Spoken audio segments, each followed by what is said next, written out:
किसान आंदोलन में आज तो कुछ नहीं हुआ। पंजाब हरियाणा के बॉर्डर में हलचल तो नहीं हुई, ना आंसू गैस के गोले चले, ना ही कोई टकराव हुआ। लेकिन यह सब सुनकर यह ना मान लीजिएगा कि आगे भी कुछ नहीं होगा, क्योंकि अब एक नया मामला इससे जुड़ गया है। और यह मामला है पंजाब के 22 साल के एक लड़के की मौत का, जिसके बारे में दावा किया जा रहा है कि उसकी मौत किसान आंदोलन के प्रदर्शन के दौरान हुई। इसे लेकर किसान संगठन हरियाणा पुलिस पर कई तरह के आरोप लगा रहे हैं, लेकिन हरियाणा पुलिस का अलग दावा है। वैसे तो शुभकरण सिंह की मौत, जिस 22 साल के लड़के की मौत हुई है, उसकी तस्वीर आप देख रहे हैं, इसका नाम शुभकरण था।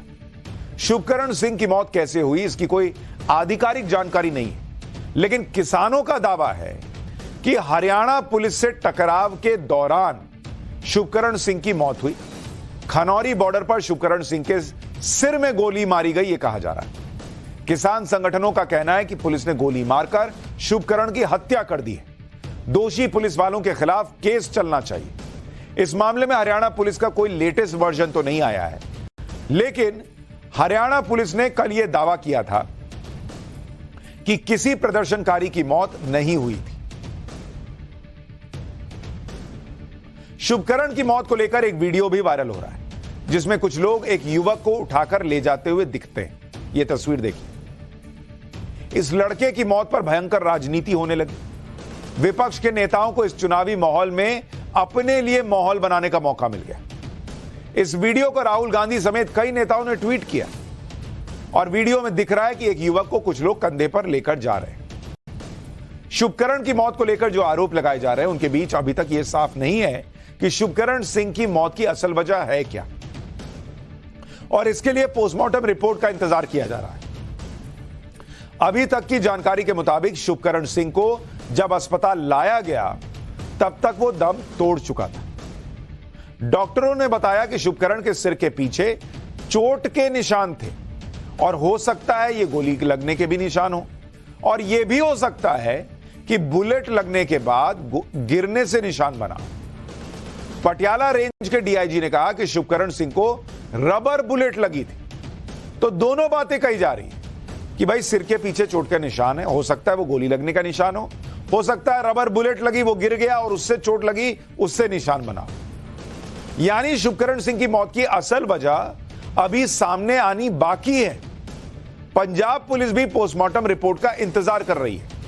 भगवंत मान पहले ही कह चुके हैं कि वो इसकी जांच करवाएंगे और दोषी पुलिस वालों पर केस करेंगे। उधर संयुक्त किसान संगठन ने आज ये मांग रख दी कि शुभकरण की मौत को लेकर हरियाणा के मुख्यमंत्री और हरियाणा के गृह मंत्री के खिलाफ हत्या का केस दर्ज किया जाए और न्यायिक जांच कराई जाए। सुनिए एक बार वो क्या कह रहे हैं, फिर आगे की बात बताता हूं। हरियाणा की पुलिस ने पंजाब के एरिया में आके गोली चलाई, वहां हमारे ट्रैक्टर तोड़े।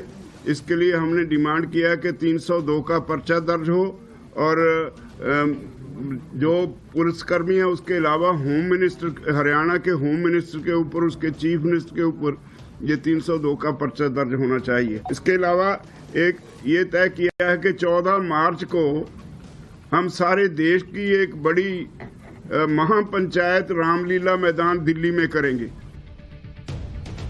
जिस युवा किसान शुभकरण की मौत ने किसान आंदोलन पर ब्रेक लगा दिया है, उसके बारे में भी आपको बताता हूं। शुभकरण सिंह बठिंडा जिले के बालोन गांव के रहने वाला था और गरीब किसान परिवार से था। परिवार में कमाने वाला भी वो अकेला था। चाचा के साथ खेती करता था।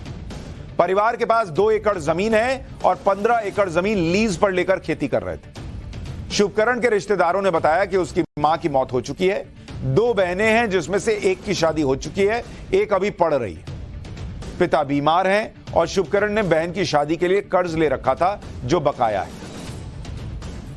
अब आप सोचिए, जो मैं बार बार कहता हूं कि ये मॉडिफाइड ट्रैक्टर लेकर जाएंगे, हमको रोकेंगे कैसे, हम तो ये कर देंगे, हम वो कर देंगे, ये जो बातें होती हैं।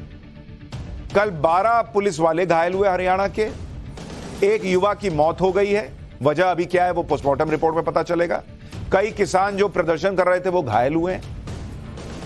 ये सब करने की बजाय अगर आप बैठकर बात करें, अगर शांतिपूर्ण तरीके से हल निकालें, तो ज्यादा बेहतर नहीं है।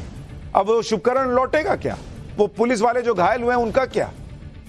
शुभकरण के दोस्तों ने बताया कि वो किसान यूनियन की कॉल पर आंदोलन में शामिल हुआ था। शुभकरण के परिवार की दयनीय हालत बताकर किसान संगठन केंद्र और हरियाणा सरकार को घेर रहे हैं। लेकिन सवाल तो उन किसान संगठनों से भी होना चाहिए जो शुभकरण जैसे युवाओं को ऐसे आंदोलन में घसीट रहे हैं जहां पहले से ही खतरा साफ दिख रहा है। शुभकरण सिंह पंजाब का कोई रसूखदार और दौलतमंद किसान तो था नहीं, वो तो गरीब परिवार से था।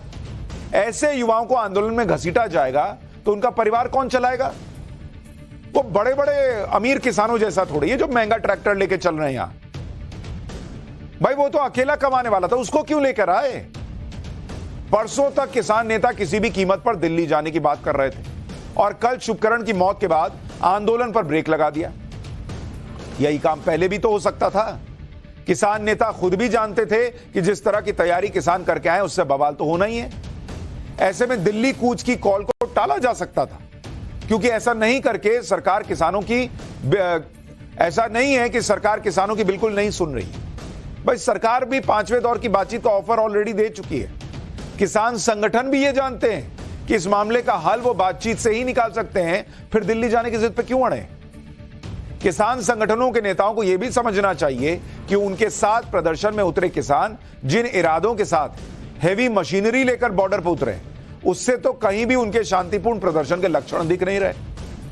ऐसी हेवी मशीनें लेकर किसानों ने पहले ही यह मैसेज दे दिया कि वो तो तोड़फोड़ मचा सकते हैं। तो फिर ऐसी स्थिति में किसी भी राज्य की पुलिस को कानून व्यवस्था के बिगड़ने का डर तो होगा ही।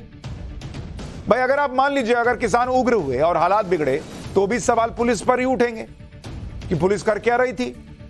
हाईकोर्ट पहले ही कह चुका है कि किसानों को एक साथ जमा ना होने दें। अब पुलिस कोर्ट की सुने और किसानों को रोके तो भी दिक्कत, ना रोके तो भी दिक्कत।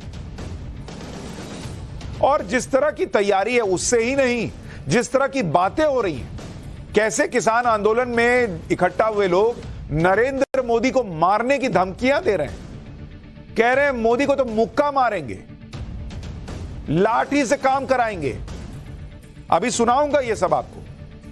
शुभकरण सिंह की मौत के अलावा किसान संगठनों ने हरियाणा प्रशासन पर भी कई गंभीर आरोप लगाए। किसान संगठनों का कहना है कि खनौरी बॉर्डर पर अर्धसैनिक बलों ने पंजाब के बॉर्डर में घुसकर हमला किया। एक बुजुर्ग को बोरी में डालकर उसे खेतों में फेंका गया। खनौरी बॉर्डर से कई किसान लापता हैं, यह भी आरोप लगाया जा रहा है। किसान नेता हरेंद्र सिंह लखोवाल ने तो यहां तक कह दिया कि हरियाणा ने उनकी जमीन पर आकर सर्जिकल स्ट्राइक की है। मतलब ऐसा लग रहा है हरियाणा अलग देश है और पंजाब अलग देश है। कह रहे हैं आके सर्जिकल स्ट्राइक की है। सुनिए एक बार। हमारा एक किसान शहीद हो गया, जवान शहीद हो गया और काफी लोग हमारे फट्टड़ हुए, उन पर चर्चा करेंगे। वो बहुत माड़ा हुआ है और पंजाब सरकार को बोलेंगे भी हरियाणा के सीएम खट्टर साहब पर 302 का पर्चा डालें, उनके डीसी पर पर्चा डालें, क्योंकि हमारी सरजमीन पर आके उन्होंने जो सर्जिकल हमारे पर अटैक किया है। सर्जिकल अटैक जैसी भड़काऊ भाषा का इस्तेमाल करके किसान नेता पुलिस को घेर रहे हैं। जैसे गंभीर आरोप किसानों ने हरियाणा पुलिस पर लगाए हैं, भाई वैसे ही गंभीर आरोप कल हरियाणा पुलिस ने किसानों पर लगाए थे। हरियाणा पुलिस ने कल बताया था कि किसानों ने हरियाणा पुलिस पर जानलेवा हमला किया था, जिसमें 12 पुलिसकर्मी घायल हुए। इसके अलावा किसानों ने पराली जलाकर उसमें मिर्च पाउडर डालकर पूरे इलाके में जलन पैदा करने वाला धुआं फैला दिया था। यानी किसान और पुलिस एक दूसरे पर गंभीर आरोप लगा रहे। कल जिस लड़के की मौत हुई उसके बाद से किसान संगठन पंजाब सरकार पर भी सवाल उठा रहे हैं। किसान संगठनों का कहना है कि हरियाणा पुलिस ने पंजाब में ड्रोन से आंसू गैस के गोले गिराए। इस मामले में पंजाब सरकार ने अगर समय रहते सख्त कार्रवाई की होती तो खनौरी बॉर्डर की घटना नहीं होती। पंजाब सरकार पर किसानों ने यह भी आरोप लगाया कि पंजाब पुलिस ने शंभू बॉर्डर पर जाने वाले किसानों को रास्ते में रोका। किसान संगठन अब यह कह रहे हैं कि पंजाब सरकार यह साफ करे कि वो हमारे साथ है या नहीं है। उधर इस मामले को लेकर राजनीति ऐसी चल रही है कि देश भर में इंडी गठबंधन का ढोल पीटने वाले केजरीवाल और कांग्रेस पंजाब के मामले में आपस में भिड़े हुए हैं। किसान आंदोलन को लेकर पंजाब में कांग्रेस ने मौजूदा स्थिति के लिए भगवंत मान सरकार को जिम्मेदार ठहराया। पंजाब कांग्रेस के अध्यक्ष अमरिंदर सिंह राजा वारिंग ने आरोप लगाया कि मुश्किल घड़ी में पंजाब के मुख्यमंत्री ने घुटने टेक दिए। सुनिए पंजाब कांग्रेस के अध्यक्ष कैसे क्रिटिसाइज कर रहे हैं भगवंत मान सरकार को। खट्टर सरकार और देश हरियाणा के गृह मंत्री का कसूर है। ਉੱਥੇ 101% ਕੱਲ ਤੋਂ ਬਾਅਦ ਮੁਕੰਮਲ ਪੰਜਾਬ ਦੀ ਸਰਕਾਰ ਦਾ ਵੀ ਕਸੂਰ ਹੈ, ਜਾਨੀ ਕਿ ਸਰਦਾਰ ਭਗਵੰਤ ਸਿੰਘ ਮਾਨ ਦਾ ਵੀ ਕਸੂਰ है। कहने को ये इंडी गठबंधन में साथी हैं और एक दूसरे को किस तरह से कोसते हैं वो सबके सामने है। इस राजनीति के बीच हमें यह बात समझनी होगी कि कोई भी मसला बातचीत से ही हल हो सकता है। उग्र प्रदर्शन करने और टकराव की स्थिति बनाने से क्या होता है उसका नतीजा हमारे सामने है। बहुत अच्छा लगेगा आपको, लोग कहेंगे मॉडिफाइड ट्रैक्टर ले चलो, हम सरकार को ये कर देंगे वो कर देंगे, लेकिन हालात क्या बन जाते हैं आप देखिए। लेकिन यहां तो किसान संगठन और बड़े आंदोलन की प्लानिंग कर रहे हैं। पिछली बार संयुक्त किसान मोर्चा ने दिल्ली के बॉर्डर जाम किए थे, इस बार भी आंदोलन में संयुक्त किसान मोर्चा उतरने वाला है। आज संयुक्त किसान मोर्चा ने चंडीगढ़ में बैठक की जिसमें यह फैसला लिया गया कि कल किसान पूरे देश में प्रदर्शन करेंगे। शुभकरण सिंह की मौत के विरोध में किसान कल केंद्रीय गृह मंत्री अमित शाह और हरियाणा के गृह मंत्री अनिल विज को पुतला फूकेंगे। फिर 26 फरवरी को देश भर में ट्रैक्टर मार्च निकालने की प्लानिंग है। इसके लिए किसान हाईवे पर उतर जाएंगे। फिर 14 मार्च को दिल्ली में महापंचायत करने का प्लान है। संयुक्त किसान मोर्चा ने एक 6 सदस्यीय कमेटी भी बनाई है जो किसान संगठनों के बीच समन्वय बनाएगी। यानी एक बार फिर किसान आंदोलन को बड़े स्तर पर ले जाने की तैयारी हो रही है। दिल्ली के बॉर्डर पर किसानों ने डेरा डाल रखा है, वहीं पंजाब के बॉर्डर पर किसानों ने डेरा डाल रखा है। वहीं पंजाब के फरीदकोट में एक किसान ने आंदोलन के लिए खास तैयारी भी कर रखी है। गुरबीर सिंह नाम के किसान ने ट्रैक्टर ट्रॉली पर पूरा का पूरा एसी केबिन तैयार कर दिया है। आप तस्वीर देखिए, अंदर एसी लगा हुआ है ट्रॉली पर, जिसमें वो पूरी सुविधाएं मौजूद हैं जो अच्छे खासे घरों में भी देखने को नहीं मिलती। मैं आपको एक एक करके इस पूरे केबिन वाली ट्रॉली की डिटेल बताऊंगा, अंदर की तस्वीर भी दिखाऊंगा और यह भी बताऊंगा कि इस हाईटेक ट्रॉली में क्या क्या सुविधाएं मौजूद हैं। लेकिन सबसे पहले ट्रॉली पर लिखा स्लोगन पढ़ लीजिए। ट्रॉली के पीछे एक तरफ शेर की तस्वीर लगी हुई है और दूसरी तरफ लिखा है किसान मजदूर एकता जिंदाबाद, इनकलाब जिंदाबाद। यह स्लोगन इंग्लिश में लिखा है। वहीं ट्रॉली के साइड में एक और स्लोगन लिखा है, इस पर गौर कीजिए। यहां लिखा है no farmers no food, we are farmers not terrorist. Tractor की ट्रॉली पर बने इस केबिन में एसी भी फिट किया गया है ताकि कितनी भी गर्मी का मौसम हो, किसानों का आंदोलन कितने भी दिनों तक चले, इसमें रहने वाले लोगों को कोई परेशानी नहीं होगी। केबिन के अंदर सफोकेशन ना हो, दम ना घुटे, इसका भी ख्याल रखा गया है। और इसमें पीछे की तरफ एग्जॉस्ट फैन लगाए गए हैं, देखिए, ठीक उसी तरह जैसे घरों में वेंटिलेशन के लिए लगाया जाता है। ट्रॉली पर बने इस केबिन को इस तरह से डिजाइन किया गया है कि इसे किसी भी गाड़ी से खींचा जा सके, यानी एक जगह से दूसरी जगह ले जाने के लिए इसे ट्रैक्टर के अलावा जीप या कार से भी खींचा जा सकता है। आप ट्रॉली के अंदर की तस्वीरें भी देख लीजिए। एसी तो हमने आपको दिखाई दिया, इसके अंदर रहने वाले लोगों को गर्मी तो लगी नहीं सकती क्योंकि इसमें पंखे की भी व्यवस्था की गई है। केबिन के अंदर की फिनिशिंग देखिए, अच्छे अच्छे घरों में ऐसी फिनिशिंग नहीं दिखाई देती। इस केबिन को ऐसे तैयार किया गया है ताकि इसमें 10 से 12 लोग आसानी से रह सके। रजाई गद्दों के साथ बेड लगे हैं, फोन के लिए चार्जिंग पॉइंट है, टीवी भी लगा हुआ है। साथ ही खाने पीने की परेशानी ना हो इसके लिए इसमें एक छोटी सी पेंट्री भी फिक्स की गई। अब इस केबिन की एक और खासियत देखिए, इसमें रहने वाले लोगों को महीनों तक कोई परेशानी ना हो इसलिए इसमें अटैच टॉयलेट बाथरूम भी है, यानी नहाने धोने की भी कोई परेशानी नहीं। इस बाथरूम में वॉश बेसिन के साथ ही गीजर भी लगा दिया गया है, यानी आंदोलन के दौरान इस हाईटेक केबिन में रहने वाले किसानों को बिल्कुल घर जैसा माहौल मिलेगा। इसको तैयार करने में 5 से 6 लाख रुपए का खर्च आया है, 5 से 6 लाख रुपए।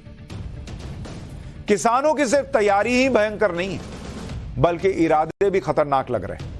शंभू बॉर्डर पर किसानों की बातें सुनिए, आप हैरान रह जाएंगे। वहां कुछ प्रदर्शनकारी देश के प्रधानमंत्री नरेंद्र मोदी को खुलेआम धमकी दे रहे हैं।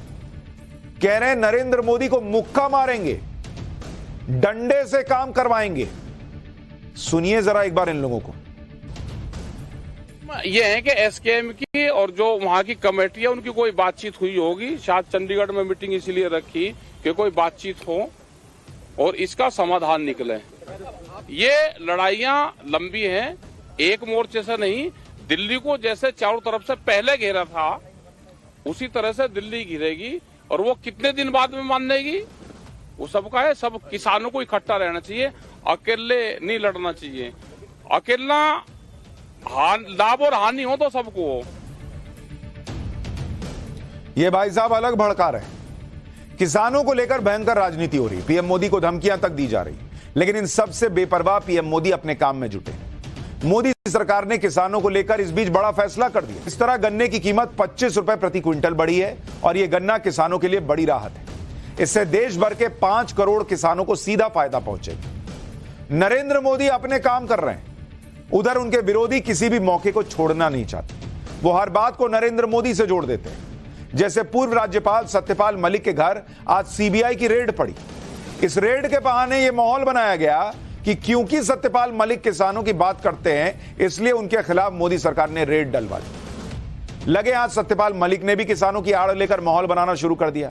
सोशल मीडिया ट्विटर पर लिखा कि मैं अस्पताल में भर्ती हूं, इसके बावजूद छापे डलवाए जा रहे हैं। मैं किसान का बेटा हूं, मैं घबराऊंगा नहीं, मैं किसानों के साथ हूं। इसमें किसान का बेटा का क्या लेना देना? सत्यपाल मलिक अपने ऊपर हुई कार्रवाई को किसानों से जोड़ रहे हैं, जबकि सच यह है कि उन पर जो एक्शन हुआ उसका किसान आंदोलन से कुछ लेना देना नहीं है और ना ही आंदोलन की टाइमिंग से कोई लेना देना है, क्योंकि उनके खिलाफ जिस केस में आज रेड पड़ी वो केस तो पुराना है और यह केस खुद सत्यपाल मलिक के खुलासे के बाद सामने आया था। उन्होंने कहा था कि भाई मुझे रिश्वत की पेशकश हुई जब वो जम्मू कश्मीर के गवर्नर थे, लेकिन अब जब जांच होते होते जांच उन तक पहुंच गई तो कह रहे हैं कि मुझे परेशान किया जा रहा है। कुछ हलकों में तो यह भी चर्चा होती है कि सत्यपाल मलिक को यह भी पता था कि जांच उन तक पहुंचेगी, इसलिए वो पहले से नरेंद्र मोदी का विरोध करके माहौल बना रहे कि जब जांच मुझ पर आए तो मैं कहूं कि देखिए मैं तो नरेंद्र मोदी के खिलाफ बोलता था, किसानों के पक्ष में बोलता था, इसलिए मुझ पर यह कार्रवाई हो रही है। सच जो भी हो सामने आ जाएगा, लेकिन हर किसी के पास वही एक स्क्रिप्ट है कि मोदी मुझसे डर गए हैं, तुम ये काम कर रहे हैं। पाठशाला में अब अगली क्लास। अखिलेश के बाद केजरीवाल के सामने भी कांग्रेस ने कैसे सरेंडर कर दिया। कांग्रेस और केजरीवाल में अलायंस होती, क्या केजरीवाल जेल